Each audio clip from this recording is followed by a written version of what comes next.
اعوذ باللہ من الشیطان الرجیم بسم اللہ الرحمن الرحیم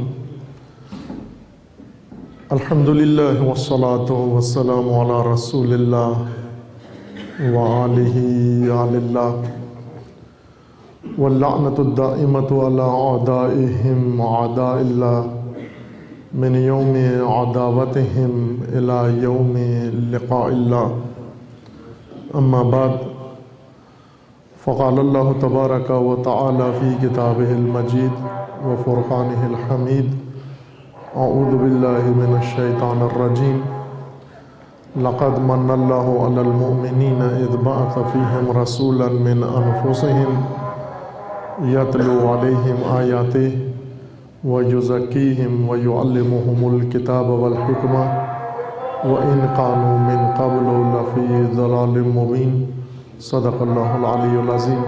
درود پڑھیے محمد و آل محمد۔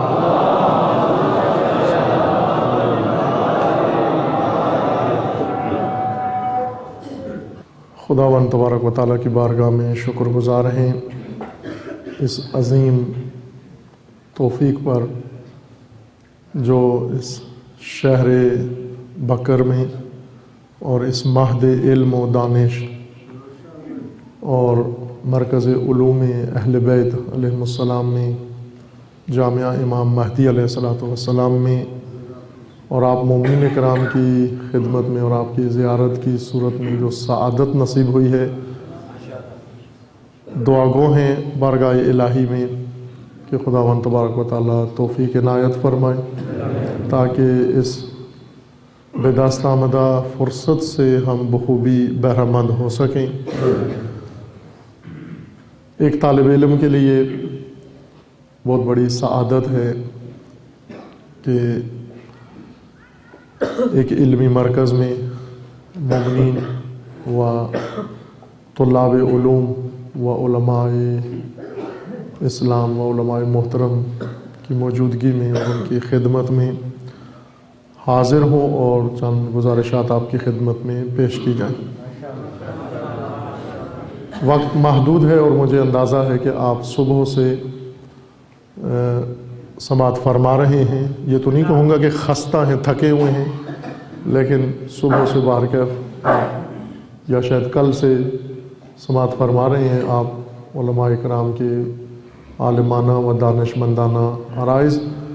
اب ایک طالب علم کی طالب علمانہ گزارشات بھی توجہ فرمائیں گے۔ چونکہ ایک دینی مہد و دینی مدرسے میں یہ توفیق نصیب ہوئی ہے، میں اسی سے متعلق چند گزارشات علماء کرام کی موجودگی میں آپ کی خدمت میں عرض کروں گا، اس دعا کے ساتھ کہ خداوند تعالیٰ جناب احمد علی صاحب کو صحت کاملہ و شفاء عاجلہ نصیب فرمائے۔ عزیزان، مدارس دینیہ و حوزہ علمیہ و علماء کرام، ان کا حق اتنا عظیم ہے اس مکتب پر اور اس ملت کے اوپر کہ ہم اگر ساری عمر بھی ان خدام علوم کی زحمتوں کا سپاس و شکر ادا کرنا چاہیں نہیں کر سکتے۔ ہم بعض علماء کرام ایسے ہیں جن کو ائمہ اطہار نے نام لے کر دعا دی ہے، جو اصحاب ائمہ میں سے تھے، کہ اگر یہ لوگ نہ ہوتے تو مذہب تشیع ہرگز نہ پھیل سکتا۔ عظیم مرتبت خداوند تعالیٰ نے علماء کی قرار دی ہے و اہل علم کی، اور اسی طرح ان مقامات کی جہاں پر علم تعلیم ہوتا ہے و علم حاصل ہوتا ہے اور علم کی تدریس ہوتی ہے۔ دین معیاروں کے ساتھ بیان کیا گیا ہے، اگرچہ ہم دین کے معیاروں سے کم آشنا ہیں اور دین کے شعاروں سے زیادہ آشنا ہیں۔ ہمیں شعار زیادہ معلوم ہے، معیار کم معلوم ہے ہمیں۔ ہمارے ہاں اکثر ایک گفتگو رہتی ہے، چونکہ ہمیشہ مذہبی دنیا، مذہبی حلقے ہمیشہ دو محاذ بنا کر آپس میں برسر پیکار رہے ہیں۔ پاکستان کی تاریخ جہاں تک ہمیں بتائی گئی ہے، بزرگوں نے بتائی ہے، اور پھر اس کے بعد جو خود دیکھی ہے، اور آج بھی اور شاید کچھ عرصے تک اور بھی نظر آتا ہے کہ یہی صورتحال رہے گی کہ مذہبی حلقے عموماً دو محاذ بڑے قائم ہو جاتے ہیں، عقیدتی بنیاد پر بھی، فقہی بنیاد پر بھی، تاریخی بنیاد پر بھی، اور مختلف حوالوں سے۔ ان دو محاذوں میں سے مختلف محاذ ہیں، دو فریقین نے جو قائم کیے ہوئے ہیں، ان میں سے ایک بات مدت مدید تک اور آج بھی یہ ہے کہ آیا ایمان اصل ہے یا عمل اصل ہے، اور بعض ایمان و عقیدے پر زیادہ اصرار کرتے ہیں کہ انسان کا عقیدہ محور ہے اور عمل نہیں دیکھا جائے گا، اور بعض عمل پر زیادہ تاکید کرتے ہیں کہ عمل اساس ہے، ایمان کے ساتھ اگر عمل نہ ہو تو ایمان کا کوئی فائدہ نہیں۔ یہ آپ جو سنتے رہے ہیں اس کی طرف میں نے اشارہ کیا ہے۔ لیکن اگر ہم قرآن مجید و رسول اللہ صلی اللہ علیہ وآلہ وسلم کی تعلیمات اور ائمہ ہدیٰ علیہ السلام کی تعلیمات کو مشاہدہ کریں تو ہمیں ایک تیسری چیز بھی بیچ میں نظر آتی ہے جو اس بحث کے اندر دونوں فریقین کی طرف سے اس کی طرف غفلت کہہ لیں یا توجہ نہیں ہوئی، اور وہ ہے اقدار یا معیارات، کہ ایمان وہ چیز ہے جس میں منافقت بھی دکھائی جا سکتی ہے۔ یہ تو ایک قرآن کی بھی گواہی ہے، منافقت ایمان ہی کے دائرے میں آتی ہے، بے ایمانہ کہ اگر انسان کے دل میں ایمان نہ ہو اور زبان سے اظہار کرے، اس کو منافق کہتے ہیں۔ اگر انسان کے دل میں ایمان ہو، زبان سے ظاہر نہ کرے، یہ چھپا ہوا مومن ہے، لیکن اس کو علنی مومن نہیں کہیں گے ہم۔ اور اگر انسان کے نہ زبان پہ ایمان ہو نہ دل میں ایمان ہو، اس کو کافر کہتے ہیں، اور اگر زبان پر ایمان ہو دل میں ایمان نہ ہو، اس کو منافق کہتے ہیں ہم۔ لہٰذا ایمان ایک ایسی چیز ہے کہ جس میں منافقت کی جا سکتی ہے، یعنی انسان اپنی زبان سے ایمان کا اظہار کرے لیکن اس کے دل میں کوئی ایمان نہ ہو، جس طرح قرآن مجید میں اللہ تعالیٰ نے منافقین کے بارے میں یہی فرمایا ہے کہ اے رسول، یہ منافقین آتے ہیں اور آپ کی رسالت و گواہی دیتے ہیں، آپ کی نبوت کی، کہ آپ رسول اللہ ہیں، اور اللہ کو معلوم ہے کہ آپ رسول اللہ ہیں، لیکن منافق جھوٹ بول رہے ہیں۔ وہ منافق یہی تو کہہ رہے ہیں کہ آپ رسول خدا ہیں، اور اللہ نے فرمایا کہ ان کا یہی کہنا یہ جھوٹ ہے۔ یہ جو رسول اللہ کو رسول کہتا ہے منافق، یہ جھوٹ ہے۔ کیوں جھوٹ ہے؟ اس لیے کہ وہ فقط زبان سے کہہ رہا ہے آپ رسول خدا ہیں، دل سے اس کا ایمان نہیں ہے۔ لہٰذا ایمان کے اندر جب انسان آتا ہے تو ممکن ہے دل میں ایمان نہ ہو، زبان پر ایمان ہو۔ عمل میں ریاکاری ممکن ہے، ایمان میں منافقت آ سکتی ہے اور عمل میں ریا آ سکتی ہے۔ ریاکاری سے مراد یعنی انسان عمل کرتا ہے، عمل صالح بہترین عمل کرتا ہے، عبادات انجام دیتا ہے، خدمت خلق کرتا ہے، تبلیغ دین کرتا ہے، اور اچھے اچھے کام کرتا ہے، لیکن یہ سب لوگوں کو دکھانے کے لیے کرتا ہے، تاکہ لوگ مجھے متقی کہیں، لوگ مجھے پارسا کہیں، لوگ مجھے مومن کہیں، لوگ مجھے صالح کہیں، لوگ مجھے اچھا کہیں۔ یہ ریاکاری کے زمرے میں آ جاتی ہے یہ بات۔ اور خداوند تعالیٰ اس چیز کو معیار نہیں قرار دیتا جس کی جعلی شکل بھی بنائی جا سکے، جس کی مصنوعی کاپی بھی بنائی جا سکے، اس کو دین کا معیار نہیں قرار دیا جا سکتا۔ دین کا معیار اس چیز کو قرار دیا جا سکتا ہے جس کا بدل بنایا ہی نہ جا سکے، وہ دین کا معیار ہوتا ہے۔ آپ دیکھیں ایمان کے باب میں انسان کہہ سکتا ہے کہ میں مومن ہوں، قرآن مجید نے گواہی دی ہے، 2 دفعہ یا 3 دفعہ قرآن میں آیا ہے، وَمِنَ النَّاسِ مَن يَقُولُ آمَنَّا، لوگوں میں سے کچھ ایسے ہیں کہ کہتے ہیں ہم مومن ہیں، وَمَا هُم بِمُؤْمِنِينَ، حالانکہ وہ مومن نہیں ہیں۔ قالت الاعراب آمنا، بدو دیہاتی یہ کہتے ہیں ہم مومن ہو گئے۔ قرآن مجید میں اللہ نے فرمایا رسول نے کہہ دو کہ آپ کے دلوں میں ایمان داخل نہیں ہوا، آپ کہو ہم مسلمان ہو گئے، ابھی مومن نہیں ہوئے ہو۔ اسی طرح اعمال میں انسان ریاکاری کر سکتا ہے، ریا کے طور پر اچھا عمل انسان انجام دیتا ہے۔ جس میں ریا ممکن ہو اور جس میں متبادل و بدل بنایا جا سکے وہ دین کا معیار نہیں ہو سکتا۔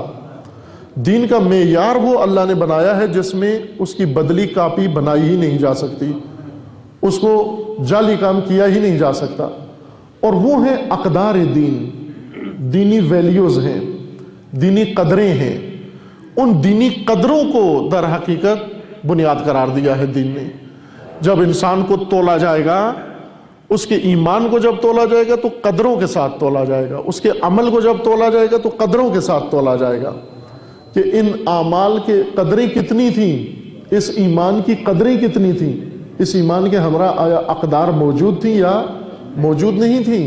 اگر اقدار کے بغیر ایمان ہو منافقت بن جاتا ہے، اگر اقدار کے بغیر عمل ہو تو یہ ریاکاری بن جاتی ہے۔ ریاکار بھی منافق ہی ہوتا ہے لیکن عملی منافق ہوتا ہے، یعنی لوگوں کو دکھاوے کے لیے عمل کرتا ہے حالانکہ دل سے وہ عمل نہیں کر رہا ہوتا ہے۔ دونوں منافق ہیں، ایک اعتقادی منافق ہے، ایک عملی منافق ہے۔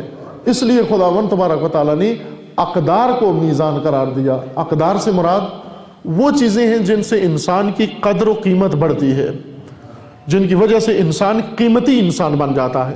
ہم یہ سنتے ہیں علماء کرام یا آپس میں بھی گفتگو کرتے ہیں، کہا جاتا ہے کہ فلاں انسان بہت قیمتی انسان ہے، وہ بہت قیمتی جان ہے۔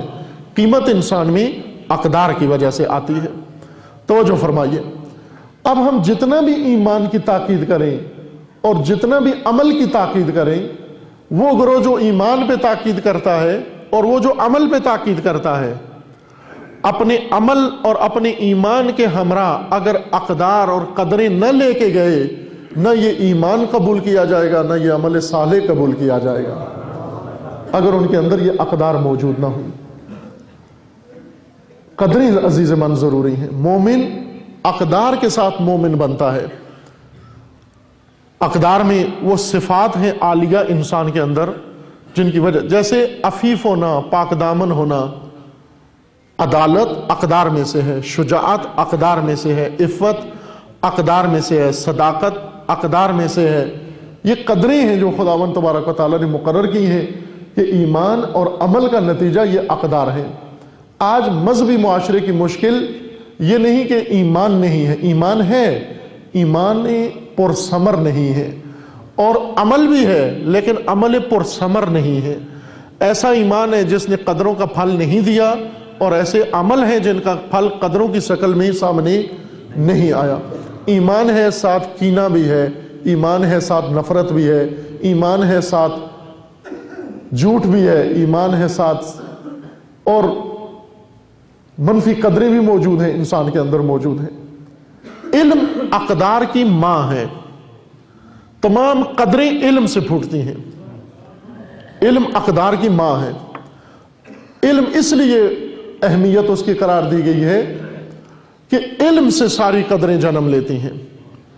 علم سے یہ شجرہ طیبہ آبیاری ہوتا ہے، اور عالم ربانی وہ انسان ہوتا ہے، عالم ربانی کہ جس کو خداوند تبارک و تعالی نے جو توفیقات عطا کی ہیں، قرآن نے خود بتایا ہے کہ عالم ربانی وہ انسان ہے جو اپنے علم کے ذریعے سے لوگوں کو عبد خدا بناتا ہے، لوگوں کو اپنا مرید نہیں بناتا، اس کو عالم ربانی کہتے ہیں۔ وما کان لبشر، کسی بشر کو یہ حق نہیں پہنچتا کہ خداوند اس کو کتاب دے، خداوند اس کو حکمت دے، خداوند اس کو نبوت دے، اور خداوند کی حکمت و نبوت و کتاب کے ذریعے سے وہ لوگوں کو کہے کہ کونوا عبادا لی من دون اللہ، اللہ کو چھوڑ کر تم میرے بندے بن جاؤ، میرے پجاری بن جاؤ، میرے پرستار بن جاؤ، میرے پیروکار بن جاؤ۔ کسی بشر کو یہ حق نہیں بنتا، بلکہ کیا کہے، بل کونوا ربانیین، بلکہ ربانی بنو، بما کنتم، جو کچھ تم پڑھتے ہو، تعلمون الکتاب و بما تدرسون، جو کچھ تم نے پڑھا ہے، جو کچھ تم نے کتاب سے سیکھا ہے، اور جو کچھ تم نے درس لیا ہے، اس کے ذریعے سے تم لوگوں کو ربانی بناؤ، لوگوں کو تم خدا کی طرف متوجہ کرو۔ یہ عالم ربانی کی صفات ہے عزیزان من۔ تاریخ میں ایسے بہت سارے دور گزرے ہیں جہاں پر امتوں کو گمراہوں نے راستے سے ہٹایا ہے۔ میں 2-3 دور عرض کروں گا، وقت نہیں ہے، کہ مفصل یہ سارے ادوار ایک ایک کر کے آپ کی خدمت میں عرض کروں. 2-3 زمانوں کا ذکر کرتا ہوں اور پھر اپنے زمانے کی بات انشاءاللہ آپ کی خدمت میں عرض ہوگی. ایک زمانہ تھا جب تشیع گمنام تھا، گم تھا تشیع. آج سے کہیں 1000 یا 1200 سال پہلے، تقریباً 1100 سال پہلے، 1000 سال یا 1100 سال پہلے تقریباً وہ زمانہ تھا کہ جب تشیع کا کوئی نام نہیں تھا، علمی حلقوں کے اندر نام نہیں تھا شیعہ کا، اور دوسرے مذاہب، دوسرے مسالک ان کی اکثریت تھی، ان کی کثرت تھی، اور ان کی طرف سے ہمیشہ یہ سوال اٹھایا جاتا تھا کہ تشیع ایک ایسا مذہب ہے، فرقہ ہے، اس کی کوئی بنیاد نہیں ہے، کوئی علمی بنیاد نہیں ہے اس کی. میں آج سے بہت پہلے کی بات کر رہا ہوں، آج سے 1100 سال پہلے کی بات کر رہا ہوں. 11 سال پہلے نا، 1100 سال پہلے، 11 صدیاں پہلے کی بات کر رہا ہوں. کیوں نہیں تھا؟ اس لیے کہ اس زمانے میں مسائل بہت زیادہ تھے، سوالات بہت زیادہ تھے، شبہات بہت زیادہ تھے، مطالبے بہت زیادہ تھے، تقاضے بہت زیادہ تھے، لیکن ان سوالوں کے جواب، ان تقاضوں کا جواب ہر ایک کی طرف سے آتا تھا، تشیع کی طرف سے نہیں آتا تھا. اس وقت ایک بزرگ عالم دین جن کا نام آپ نے سنا ہوا ہے، شیخ جعفر، شیخ توسی، شیخ الطائفہ رحمت اللہ علیہ، وہ میدان میں اترے اور آ کر یہ چیلنج انہوں نے قبول کیا کہ آج جب تشیع گمنام ہے، کوئی نام نہیں ہے تشیع کا، کتاب خانوں میں جاتے تھے، شیعہ کی کتاب نہیں ملتی تھی کسی موضوع پر، تفسیر میں کوئی کتاب نظر نہیں آتی تھی، حدیث میں کوئی کتاب نظر نہیں آتی تھی، فقہ میں کوئی کتاب نظر نہیں آتی تھی، اصول میں، عقائد میں کوئی کتاب نظر نہیں آتی تھی، تاریخ میں کچھ نظر نہیں آتا تھا، رجال میں کچھ نظر نہیں آتا تھا. اس زمانے کے رائج علوم میں تشیع کا کوئی حصہ نہیں تھا. یہ بزرگوار انہوں نے ہمت کی، میدان میں آئے، شیخ توسی رحمت اللہ علیہ، اور انہوں نے آ کر اپنی مختصر پربرکت عمر میں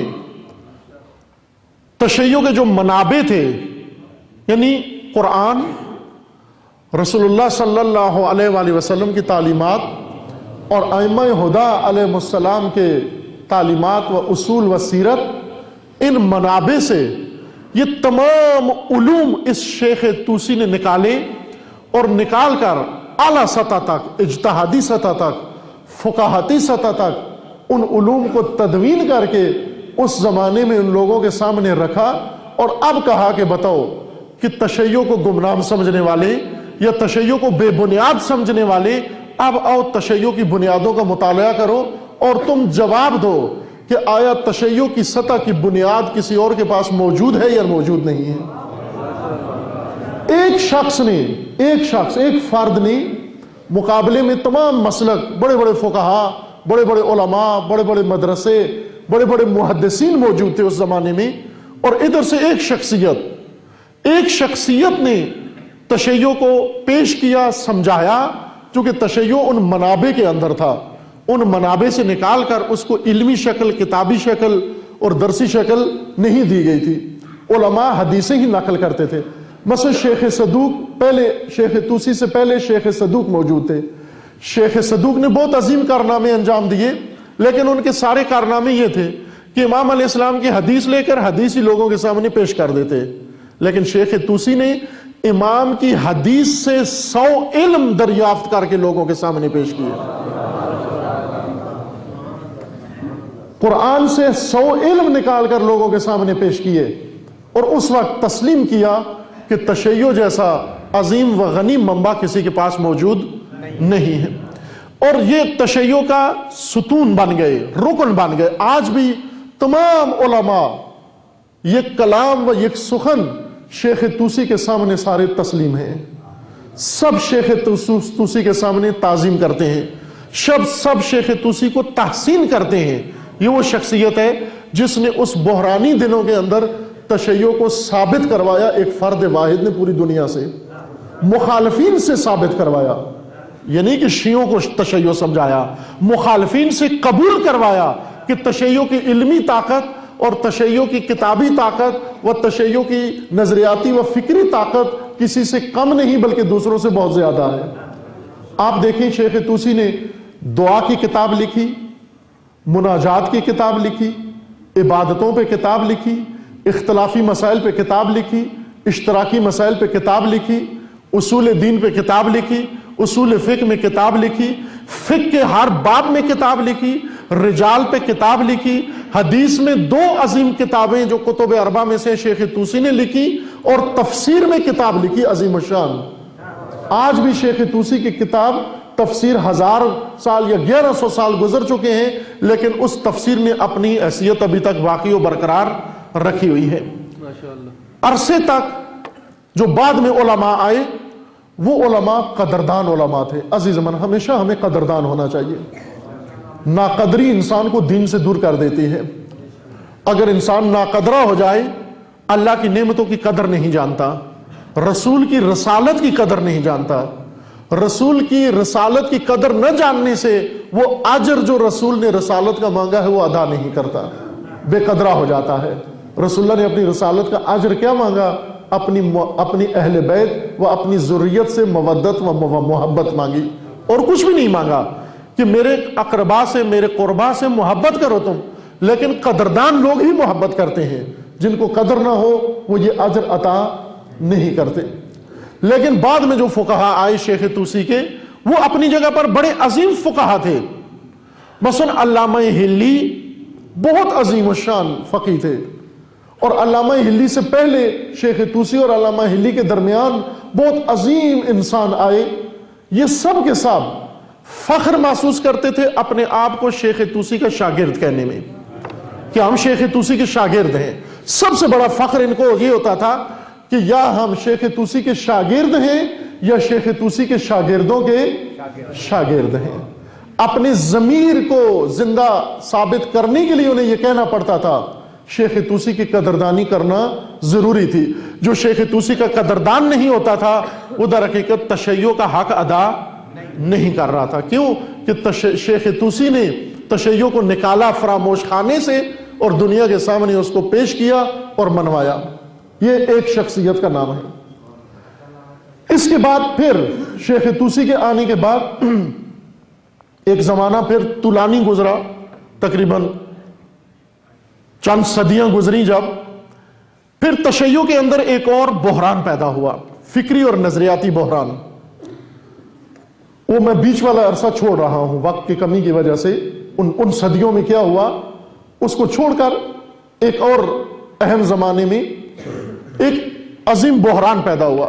تشیع کے اندر ایک نظریہ کھڑا ہو گیا اخباریت کا۔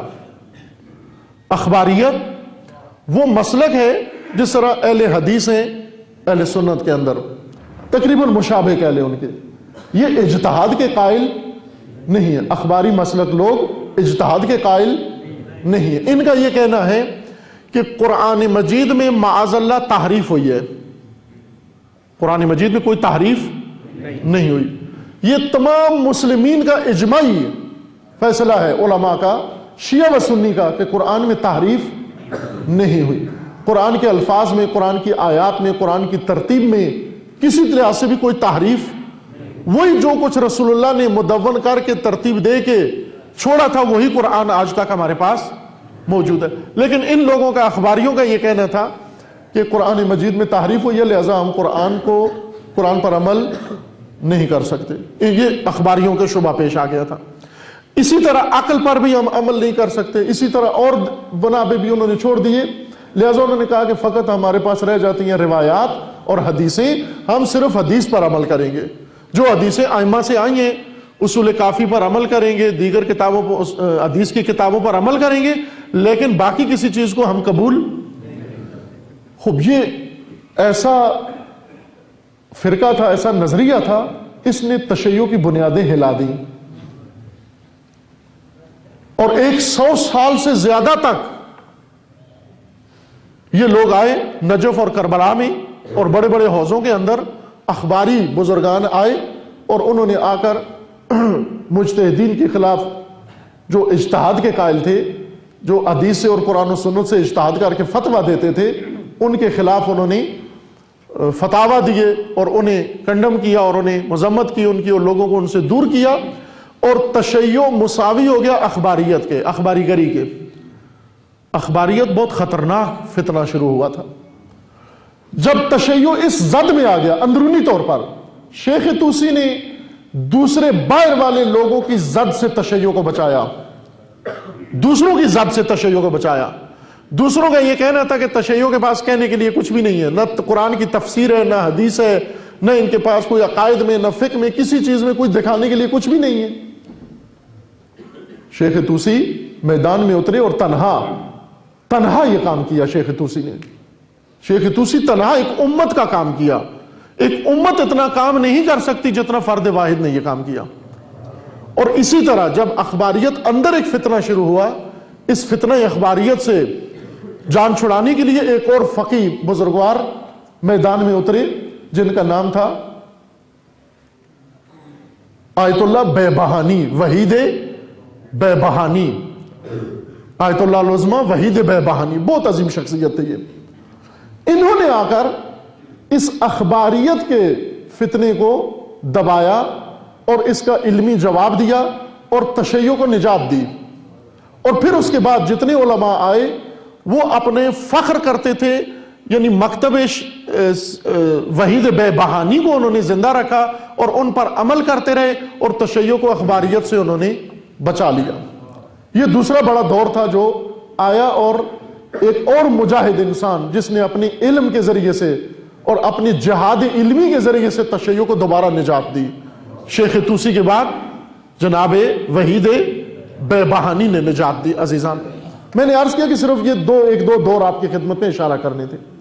اب توجہ فرمائیں عزیزان، جب دوسرے مسالک تشیع کی نفی کر چکے تھے کہ تشیع نام کا کوئی مکتب نہیں ہے کیونکہ ان کی علمی بنیاد نہیں ہے، شیخ طوسی میدان میں اترے اور تسلیم کروایا، تمام مان گئے کہ تشیع کی بہت مضبوط علمی بنیاد ہے۔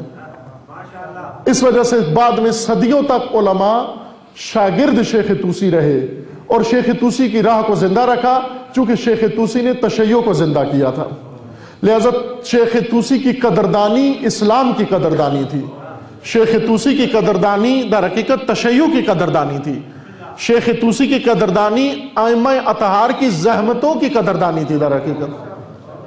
اور اسی طرح جناب سید بیبہانی نے آ کر جو کارنامہ انجام دیا کہ اس اندرونی فتنے سے کہ تشیع کو لے کر اخباریت کی طرف چل پڑے تھے اور قرآن سے دور کر دیا اور عقل سے دور کر دیا اور دیگر اجتہاد سے محروم کر دیا، جناب بیبہانی نے آ کر پھر تشیع کو اپنی بنیادوں پر استوار کیا، قائم کیا۔ یہ بڑے عظیم لوگ تھے، انہوں نے کس طرح جہاد کیا، بہت اس کے واقعات ہیں کہ اب یہاں وقت کم ہے، میں ان کی طرف اشارہ نہیں کرتا کہ ان فقہا کو، ان بزرگوں کو کیا مشکلات درپیش تھیں۔ اس کے بعد مکتب اجتہاد زندہ ہوا اور اس اجتہاد کا مکتب پلتا رہا اور اس کے دامن میں ہزاروں فقہا و ہزاروں علماء نے تربیت پائی، اور ان علماء و فقہا کی زحمتوں سے آج الحمدللہ ہم بھی مکتب نورانی تشیع سے آشنا ہوئے، اور آج ہمیں بھی شرف و سعادت نصیب ہوئی ہے کہ مکتب اہل بیت کو ہم سمجھنے کے قابل ہوئے، اور ہمارے پاس ان علماء رضوان اللہ علیہم ان کی زحمتوں کے نتیجے میں یہ مکتب آج ہم تک پہنچا ہے۔ لیکن عزیز من، تیسرا اہم دور جو میں عرض کروں گا، تیسرا اہم دور آپ کے زمانے میں شروع ہوتا ہے۔ آپ کے زمانے میں یعنی پھر ایک فقی اٹھا جس نے تشیع کو اندرونی اور بیرونی دونوں حملوں سے نجات عطا کی، اور تشیع کا وہ فراموش شدہ حصہ اور اسلام کا فراموش شدہ حصہ جو سب بھول چکے تھے اس کو زندہ کر کے، اور نہ صرف شیعوں کو بتایا تشیع کیا ہے، اور نہ صرف سنی مقابل مذہب کو بتایا شیعہ کیا ہے، بلکہ پوری دنیا کو بتایا کہ شیعہ کیا ہے، مسیحیت کو بتایا شیعہ کیا ہے، ہندوؤں کو بتایا شیعہ کیا ہے، مغرب کو بتایا شیعہ کیا ہے، فلاسفہ کو بتایا شیعہ کیا ہے۔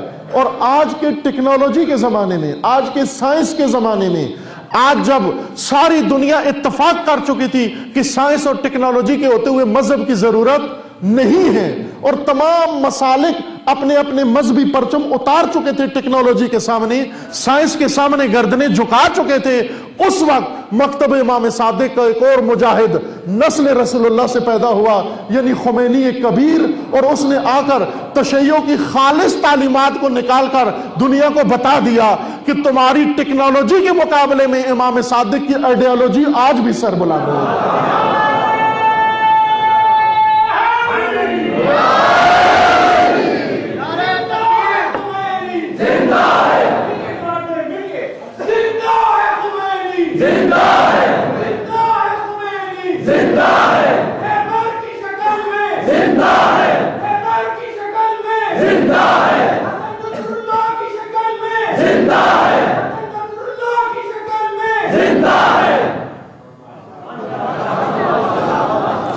عزیزمان، ان ہستیوں کو معمولی ہستی مت سمجھو، ان ہستیوں کو معمولی ہستی نہ سمجھو۔ میں اپنی ایمان کا آپ کے سامنے اظہار کر رہا ہوں کہ قیامت کے دن مجھے یقین ایسا ہوگا، قرآن کے اصولوں کے مطابق عرض کر رہا ہوں، جو قرآن نے میزان بتائے ہیں کہ قرآن میں خداوند تبارک قیامت کے دن خداوند تبارک و تعالی جب مقرب ترین اپنے بندوں کو اٹھائے گا تو سب سے زیادہ مقرب بندے معصومین ہوں گے، انبیاء و ائمہ، اور انبیاء کے بعد جب علماء کی باری آئے گی تو صف اول میں یہ علماء کھڑے ہوں گے، اور ان علماء کے صف اول میں سر سلسلہ خمینی کبیر کھڑے ہوں گے۔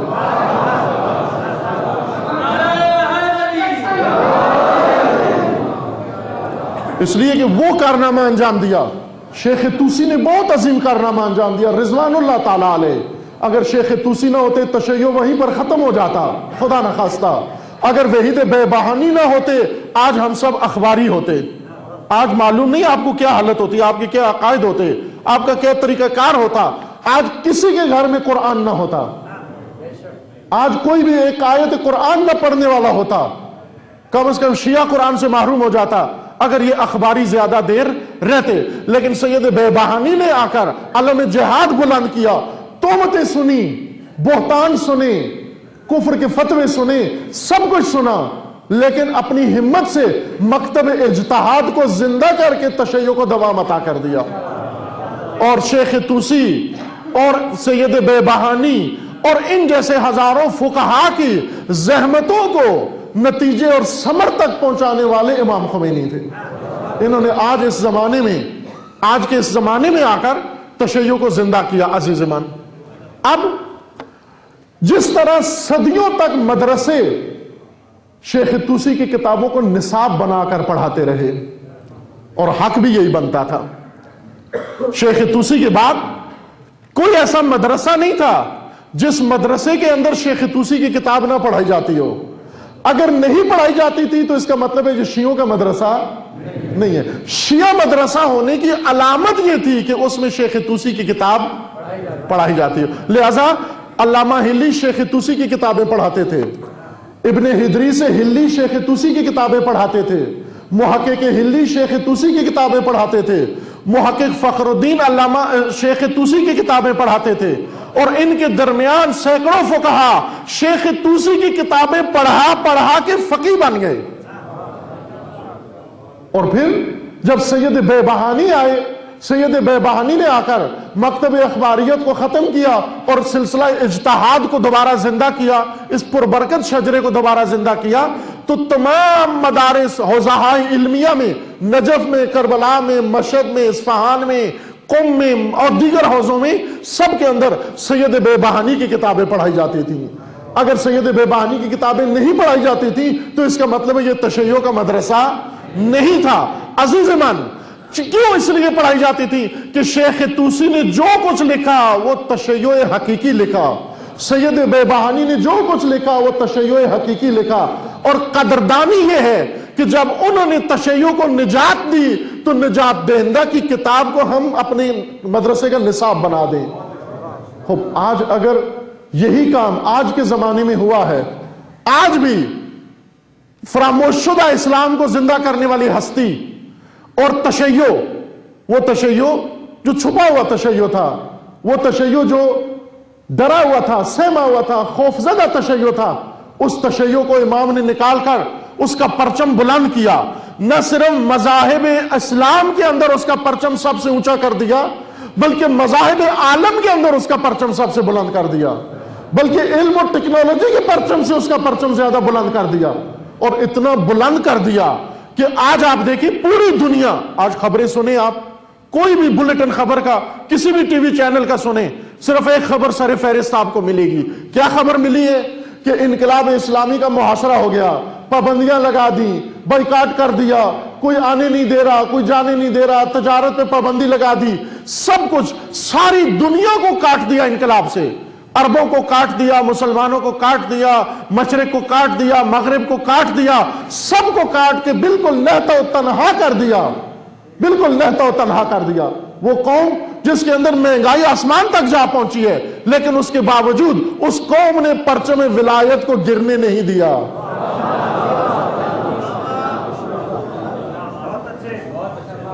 اس قوم نے پرچم ولایت کو گرنے نہیں دیا عزیزمان۔ یوں نہیں کہ اگر مہنگائی ہو گئی ہے، وہ یہی چاہتے ہیں، بائیکاٹ کر کے یہی چاہتے ہیں کہ یہ قوم گھبرا جائے، تنگ آ جائے، خستہ ہو جائے، تھک جائے، اور یہ کہے ہمیں انقلاب کی ضرورت نہیں ہے، ہمیں روٹی دو، ہمیں اسلام نہیں چاہیے۔ آج مغرب، امریکہ یہی چاہتا ہے کہ ایرانی قوم ایک طرف روٹی ہو، ایک طرف اسلام ہو، اور بھوکا آدمی کہتا ہے اسلام کو چھوڑو، مجھے پیٹ میں کچھ ڈالو۔ لیکن یہ پرچم کیوں نہیں گر رہا؟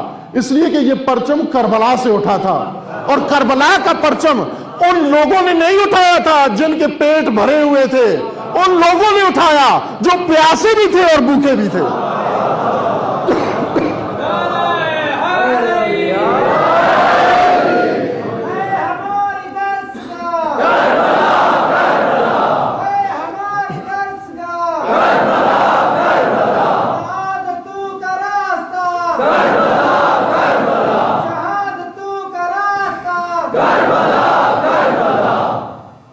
آج حق بنتا ہے اس عظیم فقی کے افکار، اس راہبر عظیم کے افکار تمام عالم اسلام کا نصاب بن جائے۔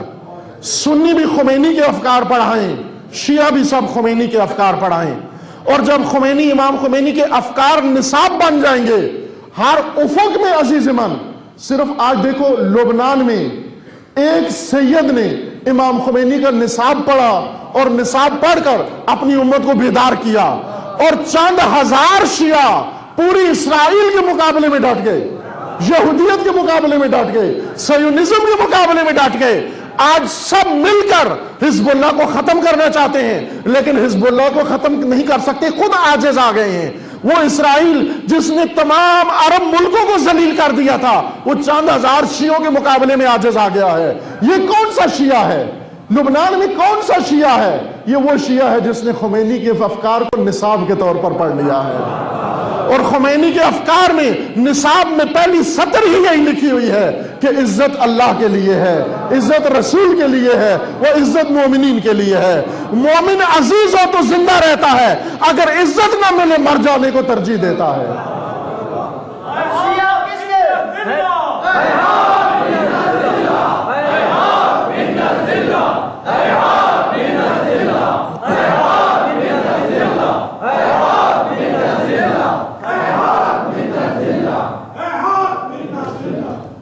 توجہ فرمایا عزیزمان، یہ افکار صرف ایک فقی کے توضیح المسائل کے نظریات نہیں ہیں، یہ افکار در حقیقت نجات دہندہ ہیں، نجات بخش ہیں۔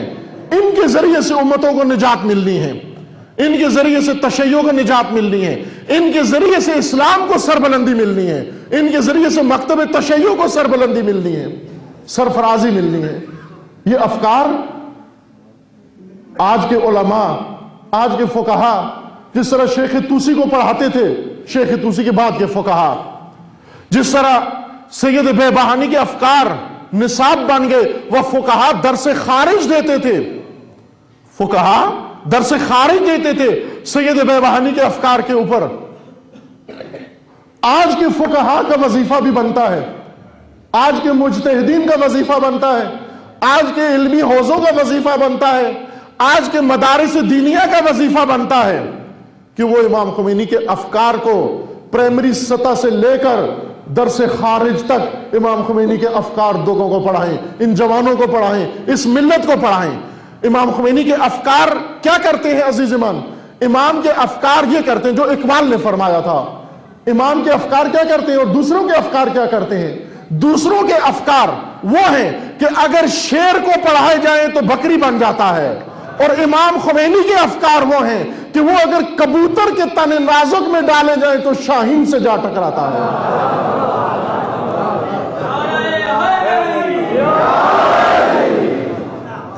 یہ فرق ہے ان افکار کے اندر، فرق ہے ان افکار کے اندر۔ کچھ افکار ایسے ہیں، یہ علامہ اقبال نے مثال دی ہے جو میں نے شعر میں اشارہ کیا ہے، یہ علامہ اقبال کی دو مثالیں ہیں، دونوں ان کی شاعری میں، ایک فارسی میں ایک اردو میں۔ علامہ اقبال نے لکھا کہ ایک جنگل میں شیر تھا اور جانوروں سے بڑے ڈرتے تھے۔ وہ شیر تھا، ظاہر بادشاہ تھا، شیری کرتا تھا، جنگل کے جانور بڑے تنگ تھے اس سے، تو جانوروں نے میٹنگ کی کہ شیر سے کیسے جان چھڑائیں۔ پہلے ہاتھی کو کہا کہ تم شیر کے بارے میں کچھ سوچو، اس نے کہا مجھ سے نہیں ہو سکتا۔ پھر گینڈے کو کہا، وہ بھی ڈر گیا۔ پھر زرافے کو کہا، وہ بھی ڈر گیا۔ پھر فلاں کو کہا فلاں۔ یہ فرضی قصہ علامہ اقبال نے اپنی کتاب میں لکھا ہے۔ سارے جانور ڈر گئے، انہوں نے کہا ہم شیر کا کچھ نہیں بگاڑ سکتے۔ بکری نے کہا کہ مجھے فرصت دو، مجھے موقع دو، میں شیر کو کنٹرول کروں گی۔ انہوں نے کہا تم کیسے کنٹرول کرو گی؟ انہوں نے کہا دیکھنا کیسے کرتی ہوں۔ بکری گئی، جا کر بکری نے پہلے خوشامد کی، چاپلوسی کی کہ میاں شیر دیکھو تمہاری شخصیت کیسی ہے، تمہاری مونچھیں کیسی ہیں، تمہاری ہیبت کیسی ہے، تمہارے بال کیسے ہیں، تمہاری زلفیں کیسی ہیں، تمہارے دانت کتنے عظیم ہیں، تمہارے پنجے کتنے عظیم ہیں، تمہاری آواز کتنی خوبصورت ہے۔ تو شیر بکری کی چاپلوسی میں آ گیا اور کہنے لگا کہ باتیں بڑی اچھی کرتی ہو، تم کیا کہنے آئی ہو؟ تو اس نے کہا کہ تمہاری بڑی عظیم شخصیت ہے، لیکن ایک وجہ ہے کہ جانور تم جانوروں کے ہم محبوب نہیں ہو، تمہیں پسند نہیں کرتے، ہر دل عزیز نہیں ہو تم۔ جانور تمہیں دیکھتے ہیں، نفرت کرتے ہیں، بھاگ جاتے ہیں۔ تو شیر نے کہا کہ یہ تو مجھے بھی لگتا ہے کہ جانور مجھ سے دل سے محبت نہیں کرتے، تو مجھے کوئی ایسا نسخہ بتاؤ کہ میں جانوروں کا محبوب بادشاہ بن جاؤں۔ تو اس نے کہا کہ محبوب بادشاہ بننے کے لیے تمہیں اپنی خوراک پر غور کرنا پڑے گا کہ تم یہ جو کھاتے ہو، ہر قسم کا جانور گوشت کھاتے ہو، تو اس گوشت کے اندر یہ تاثیر ہے تم درندے ہو گئے ہو۔ اگر تم گھاس کھانا شروع کرو، سبزیاں کھانا شروع کرو، تو میری طرح عالم فاضل عارف بن جاؤ گے تم بھی، اور اتنی خوبصورت گفتگو تم بھی کرو گے۔ تم اے اخلاق اتنا عالی، دیکھو میں کتنی با اخلاق ہوں، کتنی مہذب ہوں، تم بھی ایسے ہی بن جاؤ گے۔ تو شیر نے اپنی شرافت پیدا کرنے کے لیے کہا کہ ٹھیک ہے، اور اس دن سے اس نے گوشت کھانا چھوڑ دیا اور گھاس کھانا شروع کر دیا۔ اسے کھایا نہیں جاتا تھا گھاس، آہستہ آہستہ وہ بیچارہ لاغر ہو گیا، دبلا ہو گیا، اور اتنا کمزور ہو گیا کہ اب اسے اٹھا ہی نہیں جاتا تھا، وہ سارا دن دھوپ پہ لیٹا رہتا تھا۔ آخر میں بکری جانوروں کو لے کر آئی اور اس نے کہا کہ یہ شیر ہے تمہارا، اب تم جنگل میں آسانی سے دوڑو۔ تو سب جانوروں نے کہا کہ کیا کیا اس کے ساتھ؟ اس نے کہا کہ میں نے اس کو درس اخلاق دیا ہے، یہ اخلاق پڑھایا ہے اس کو، اور یہ اس کی با اخلاق شخصیت بنا دی ہے میں نے۔ علامہ اقبال نے اس کو مثال کے طور پر، درد کے طور پر پیش کیا۔ علامہ اقبال کا کیا کہنا تھا کہ میری قوم کے شیروں کو یہی درس دیا گیا ہے، دین کے نام پر، اخلاقیات کے نام پر ان کو بکری اور بزدل بنا دیا گیا ہے۔ یہ قبیلہ شیر سے تعلق رکھتے تھے، یہ اسد اللہ کے پیروکار تھے۔ اسد اللہ کے پیروکاروں کو کیا درس دیا گیا آج؟ علامہ اقبال کو یہی درد تھا عزیز مان۔ اس لیے علامہ اقبال نے کیا کہا؟ تم اپنا سبق تبدیل کرو، اپنا نصاب تبدیل کرو۔ یہ نصاب جو تمہیں پڑھایا جا رہا ہے یہ عزت کا نصاب نہیں ہے۔ عزیز من توجہ کرو، امام خمینی نے کیا کارنامہ انجام دیا، شیخ طوسی نے کیا کارنامہ انجام دیا۔ ہم کہتے ہیں نا تشیع کا مذہب امامت کا مذہب ہے، ہم یہ سمجھتے ہیں امامت کا مذہب ہونے کا مطلب یہ ہے کہ تشیع کے اندر امامت کا عقیدہ موجود ہے کہ خداوند تعالیٰ نے 12 امام بنائے ہیں۔ لیکن علامہ اقبال کیا کہتے ہیں کہ امامت کا نظریہ فقط یہ نہیں ہوتا کہ 12 امام کو مان لو تو تم امامت کے قائل ہو جاتے ہو، تم اہل امامت ہو گئے ہو، بلکہ نظریہ امامت وہ ہے کہ 12 امام خدا نے تمہارے بنائے، اور ان امامت کی راہ پر تم وہ امت بنو کہ دوسری امتوں کے امام بن جاؤ۔ تم تشیع امامت کرے، تمام لوگوں کی، تمام امت کی امامت تشیع کرے۔ 12 امام تشیع کی امامت کریں اور تشیع پوری دنیا کی امامت کرے. لیکن ہمیں جو نصاب پڑھایا گیا وہ کون سا تھا؟ وہ نصاب ملازمت کا پڑھایا گیا. علامہ اقبال نے آ کر کہا ملازمت کا نصاب چھوڑ، امامت کا نصاب پڑھ. سبق پھر پڑھ، صداقت کا، شجاعت کا، عدالت کا. اے مسلمان، اے امامت کا پیروکار، سبق پڑھ. تو دوبارہ کون سا سبق پڑھ؟ صداقت کا سبق پڑھ، شجاعت کا سبق پڑھ، عدالت کا سبق پڑھ، دلیری کا سبق پڑھ، شجاعت و بہادری اور نڈری کا سبق پڑھ. کیوں؟ کہ لیا جائے گا تجھ سے کام دنیا کی امامت کا. خدا نے مکتب امامت اس لیے نہیں بنایا کہ مکتب امامت کا پیروکار ہو کر دوسروں کا لیبر بن جاؤ جا کر. مکتب امامت کا پیروکار ہو کر دوسروں کے جا کر جھاڑو دو تم جا کر. مکتب امامت کا پیروکار ہو کر دوسروں کے بوٹ پالش کرو تم جا کر. مکتب امامت کا پیروکار ہو کر دوسروں کے جوتے چاٹو تم جا کر. مکتب امامت کا پیروکار ہو کر اقتدار کا بھیک بھاگ سے مانگ لے کر آؤ. بلکہ اگر مکتب امامت کے پیروکار ہو تو امامت تم سے یہ تقاضا کرتی ہے کہ جس طرح تیرا امام ہونا چاہیے تو بھی امام ہونا چاہیے. ہم شیعہ کس کے؟ ہم نوکر کس کے؟ ہم نوکر کس کے؟ یہ جان فدا ہے، یہ جان فدا ہے، ماں باپ فدا ہے، ماں باپ فدا ہے. برائے صحت و سلامتی اور دراز عمر کے لیے ایت اللہ سے جواد نبی بلند تر صلوات.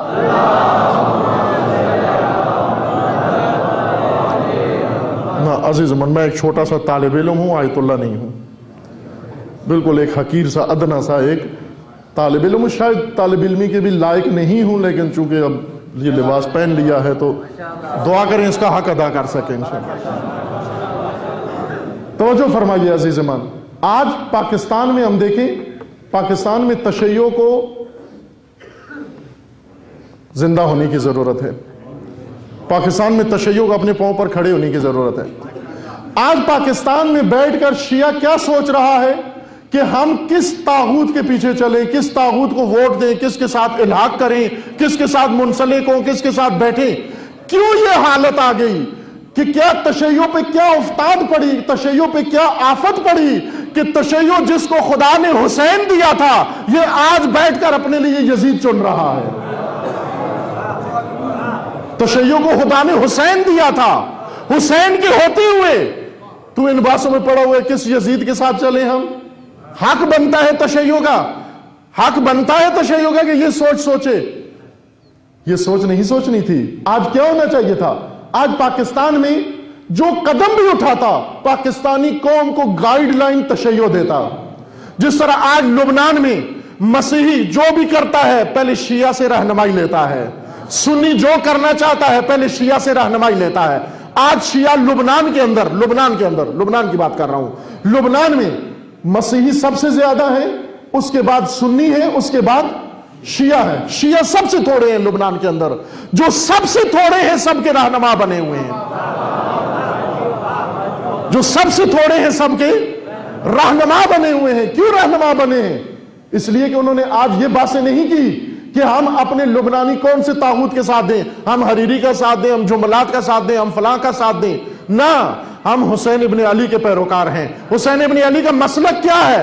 حسین ابن علی کا مسلک یہ ہے کہ کسی یزید کے ساتھ چلنا تو درکنار، یزید کو برداشت تک نہیں کر سکتا میں. یزید کے ساتھ چلنا تو بہت دور کی بات ہے. کیوں ہمارے اندر یہ باتیں شروع ہو گئی؟ نصاب ہم نے نہیں پڑھا ہوا. وہ نصاب اگر پڑھتے عزیز ایمان، اور ضرورت ہے پاکستان کا تشیع، میں نے بارہا عرض کیا ہے کہ تشیع پاکستان کے اندر جو طاقت ہے پوشیدہ و پنہان، وہ پوری دنیا میں نہیں ہے. وہ نہ ایران میں ہے نہ لبنان میں ہے. لیکن آپ دیکھیں بعض اوقات کسی سرزمین میں، مثلا پاکستان میں ہی دیکھ لیں، کہتے ہیں کہ پاکستان میں سونے کی کانیں بہت زیادہ ہیں، معدنیات بہت زیادہ ہیں. کچھ ملک ہیں جاپان جن کے اندر معدنیات اتنی زیادہ، جاپان کے اندر تھوڑی سی معدنیات ہیں لیکن جتنی تھی انہوں نے نکال لی ہیں، کشف کر لی ہیں. پاکستان کی سرزمین معدنیات سے بھری ہوئی ہے لیکن انہیں خبر نہیں ہے کہ ہماری زمین کے اندر اتنی معدنیات ہیں. بات سمجھ رہے ہیں یا نہیں؟ پاکستان کی زمین بھری ہوئی ہے معدنیات سے کہیں پیٹرولیم موجود ہے، کہیں گیس موجود ہے، کہیں کاپر موجود ہے، کہیں لوہا موجود ہے، کہیں پر دوسری، کہیں پر سونا، کہیں کیا بھری ہوئی ہے یہ زمین ساری. اس زمین کے اندر پر مالا مال ہے یہ زمین، پہاڑ اس کے، صحرا اس کے، لیکن ہمیں خبر نہیں ہے کہ اس کے نیچے اتنی دولت و ثروت ہے. جاپان کے اندر تھوڑی تھوڑی معدنیات ہے، زیادہ نہیں ہے، لیکن وہ تھوڑی تھوڑی انہوں نے ساری ڈھونڈ کے کشف کر کے اور دنیا میں جاپان بن گئے. جاپان یعنی ٹیکنالوجی کا امام، تھوڑی تھوڑی معدنیات کشف کر کے اور دنیا کا امام بن گیا جاپان. عزیز من، آج یہی حالت دیکھو آپ. تشیع لبنان میں بھی ہے، تشیع ایران میں بھی ہے. تشیع لبنان میں تھوڑا سا پوٹینشل تھا، تھوڑی سی طاقت تھی. تشیع ایران میں تھوڑی سی طاقت تھی. وہ تھوڑی سی طاقت ان کے رہبروں نے کشف کر کے اور نکال کر اور اس کے ذریعے سے اپنی دنیا کی امامت تک جا پہنچے. لیکن تشیع پاکستان کے اندر ایران سے بھی زیادہ طاقت موجود ہے، لبنان سے بھی زیادہ طاقت موجود ہے. لیکن جس طرح ہماری زمین میں معدنیات چھپی ہوئی ہیں اور ہمارے انجینئرز کو خبر نہیں ہے، اسی طرح اس قوم کے اندر بڑا عظیم جذبہ چھپا ہوا ہے جو اس قوم کے رہبروں کو خبر نہیں ہے، خبر نہیں ہے. اور سب ہمیں کیا بنانا چاہتے ہیں؟ یہ علامہ اقبال سے سنو. امامت اگر سمجھنی ہے علامہ اقبال سے سمجھو. علامہ اقبال نے فرمایا بھی ہے، تو نے پوچھی ہے امامت کی حقیقت مجھ سے، حق تجھے میری طرح صاحب اسرار کرے. تو اگر امامت کی حقیقت جاننا چاہتا ہے تو پہلے اللہ سے دعا مانگ کہ خدا تجھے صاحب اسرار بنا دے، چونکہ امامت اسرار میں سے ہے. اسرار جس کو سمجھ نہیں آتے امامت سمجھ میں نہیں آتی. تو نے پوچھی ہے امامت کی حقیقت مجھ سے، حق تجھے میری طرح صاحب اسرار کرے. ہے وہی تیرے زمانے کا امام برحق جو تجھے حاضر و موجود سے بیزار کرے. دے کے احساس زیاں تیرا لہو گرما دے، فقر کی سان چڑھا کر تجھے تلوار کرے. موت کے آئینے میں دکھا کر رخ دوست زندگی اور بھی تیرے لیے دشوار کرے. فتنہ ملت بیضا ہے امامت اس کی جو مسلمان کو سلاطین کا پرستار کرے. فتنہ ملت بیضا ہے امامت اس کی، وہ امام نہیں ہے تیرا جو تجھے سلاطین کا پرستار کرے، جو تجھے کہے کہ فلاں کے پیچھے چل، فلاں کے پیچھے چل، فلاں کو ووٹ دے، فلاں کو ووٹ دے. نہ عزیز من، تیرے زمانے کا امام برحق کون ہے؟ تیرے زمانے کا امام برحق وہ ہے جو تجھے سب کا امام بنا دے، نہ تجھے سب کا پرستار بنا دے، تجھے دوسروں کا امام بنا دے. آج ہونا چاہیے تھا ایسے. مکتب امامت تشیع کے پاس موجود ہے. یہ کام امام خمینی نے کیا، اپنی قوم کو امامت کا درس پڑھایا، صداقت کا درس پڑھایا، عدالت و شجاعت کا درس پڑھایا اور امامت کے درجے پہ پہنچ گئے. لبنان میں یہی کام ہوا. پاکستان جذبہ موجود ہے، ہمت موجود ہے، طاقت و توانائی موجود ہے، لیکن نصاب موجود نہیں ہے. یہ نصاب پڑھنا ہے، نصاب امامت پڑھنا ہے. عزیز من، ان مدارس نے بہت عظیم کام کیا. پاکستان کے اندر بھی اگر اسلام زندہ ہے و تشیع زندہ ہے، ان مدارس اور علماء کی زحمتوں کا نتیجہ ہے. لیکن ہر زمانے کے مطابق شیخ توسی نے اپنے زمانے کے تقاضے پورے کیے، محقق بے بہانی نے اپنے زمانے کے تقاضے پورے کیے، امام خمینی نے اپنے زمانے کے تقاضے پورے کیے. آج پاکستان کے مدارس شیخ توسی کا نصاب پڑھائیں تو شیخ توسی کے زمانے کے تقاضے پورے ہوں گے. آج اگر پاکستان کے مدارس محقق بے بہانی کے زمانے کا نصاب پڑھائیں تو محقق بے بہانی کے زمانے کے تقاضے پورے ہوں گے. لیکن اگر آج امام خمینی کا نصاب پڑھائیں تو آج کے زمانے کے تقاضے پورے ہوں گے. آج کی راہ ملے گی تشیع کو پاکستان کے اندر. بہت عظیم خدمات ہیں ان علماء کی. اگر کہیں ایمان ہے، کہیں اگر کلمہ گو ہے، کہیں عبادت خدا ہے، انہی کی زحمتوں کا نتیجہ ہے. جو دنیا سے گزر گئے ہیں خداوند تبارک و تعالیٰ انہیں ائمہ اطہار کے ساتھ معشور فرمائے، اور جو زندہ ہیں خدمت گزاری میں مشغول ہیں خدا ان کی توفیقات میں اضافہ فرمائے انشاءاللہ. اور یہ مدارس و حوزہ علمیہ خداوند تبارک و تعالیٰ ان سب کو خداوند تبارک و تعالیٰ اس نور علم سے آباد فرمائے انشاءاللہ. اور خداوند تبارک و تعالیٰ اس نسل کو ان مدارس اور ان حوزہ علمیہ سے استفادے کی توفیق عطا فرمائے. عزیزان، بھیجو اپنے بچوں کو، بھیجو اس نور علم کو حاصل کرنے کے لیے. آباد کرو اپنے مراکز کو. امیر المومنین علیہ السلام نے ایک خطبے کے اندر فرمایا کہ شامی فوج کامیاب ہو جائے گی اور اپنی فوج کو فرمایا تم ناکام ہو جاؤ گے. کیوں؟ فرمایا اس لیے کہ 4 چیزیں ان کے اندر ہیں، 4 چیزیں تمہارے اندر ہیں. ان کے اندر اتحاد ہے، تمہارے اندر اختلاف ہے. وہ اپنے باطل امام کے مطیع ہیں، تم اپنے حق کے امام کے نافرمان ہو. اور وہ امین ہے، تم خیانت کرتے ہو. اور چوتھی چیز بڑی عجیب فرمائی، فرمایا وہ اپنے ویران مراکز کو آباد کرتے ہیں، تم اپنے آباد مراکز کو ویران کرتے ہو. اس وجہ سے تم ہار جاؤ گے، وہ کامیاب ہو جائیں گے. آج دیکھو، مراکز ہی کو دیکھ لو، اپنی مساجد کو دیکھ لو، اپنے مدارس کو دیکھ لو، اپنے حسینیوں کو دیکھ لو. ان کو آباد کرنا ہے. مسجد آباد ہوتی ہے عبادت گزاروں سے، مدرسہ آباد ہوتا ہے طالب علموں اور استادوں سے. علم سے، تزکیہ سے، تقوی سے ان کو آباد کرنا ہے تاکہ وہ تشیع کا کھویا ہوا حق اس کو مل جائے.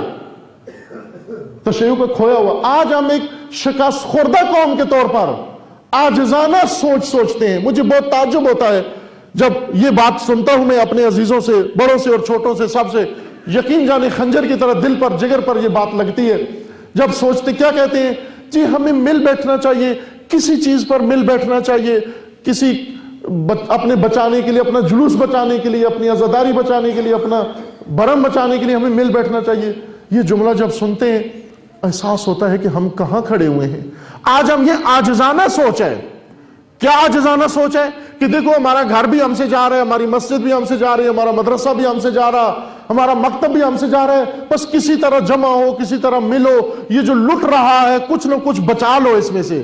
عزیز من، تشیع اس طرح سے نہیں بنایا گیا تھا، سنوارا نہیں گیا تھا. اگر تشیع اس طرح سے پسماندہ رہنا تھا تو علی جیسا امام تشیع کو نہیں دینا چاہیے تھا، حسین جیسا امام تشیع کو نہیں چاہیے تھا.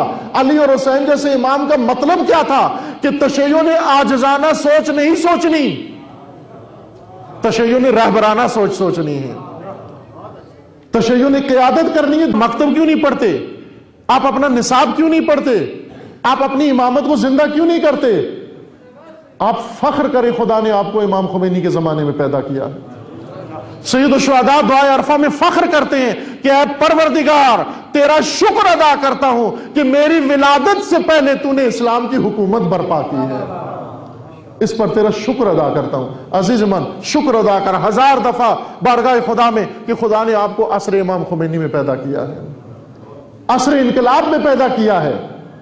اور عصر انقلاب و عصر امام خمینی اتمام حجت ہے ہم پر. پہلے والوں کو خبر نہیں تھی، وہ چلے گئے، لیکن مجھ پر اور آپ پر اتمام حجت ہو چکی ہے. جب اتمام حجت ہو چکی ہے، آج پوری دنیا کا تشیع ابھر رہا ہے، ترقی کر رہا ہے، اور اتنا ترقی کر کے قوی ہو چکا ہے. آج سعودی عرب کے تشیع سے سعودی حکومت لرز رہی ہے. ذمہ داری سے عرض کر رہا ہوں یہ بات آپ کو. سعودی عرب کے تشیع سے، سعودی عرب میں مسجد نبوی کے امام نے تقریر میں کہا کہ 6 لاکھ شیعہ ہیں سعودی عرب کے اندر، ان کو نکال کے عراق بھیج دو. میں نے کئی جگہ کہا ہے کہ اول تو 6 لاکھ نہیں ہے، 6 لاکھ سے زیادہ ہیں، اور دوسرا یہ آنے والا وقت بتائے گا کہ تم ان کو نکال کے عراق بھیجتے ہو یا یہ تمہیں نکال کے جہنم بھیجیں گے.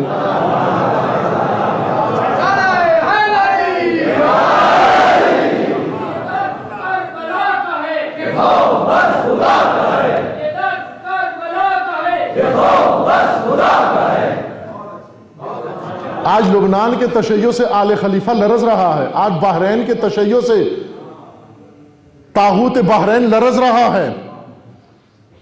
آج پوری دنیا کے اندر تشیع بیدار ہو گیا ہے عزیز من. لیکن سب سے بڑی افسوسناک بات یہ ہے کہ عالمی تشیع کے ہم قدم، بڑی سپیڈ سے عالمی تشیع آگے جا رہا ہے، لیکن پاکستانی تشیع ان کے ہم قدم نہیں ہے، ہم قدم نہیں ہے عزیز من.